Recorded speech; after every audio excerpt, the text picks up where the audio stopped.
Kes te olete ja mida te õpetate? Me oleme Tallinna Reaalkooli matemaatikaõpetajad Kerli Kupits ja Helli Juurma. Miks te seda loengut teete?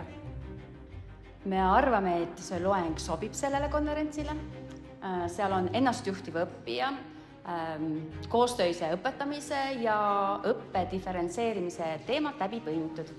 Me tunneme, et meil on üht-teist asjalikku kuulajatega jagada, näiteks oma kogemusi ja koostatud materjale.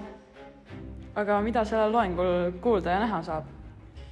Kuulda saab meie kogemusest, kuidas me toetasime 6. klassis oma õpilasi, et nad oskaksid teha enda jaoks õigeid valikuid.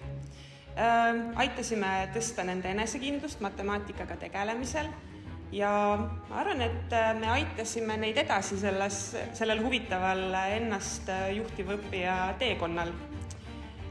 Ja just ikkagi õpilased said väga hästi hakkama ja mis seal salata, meie ka. Ja materjale jagame ka.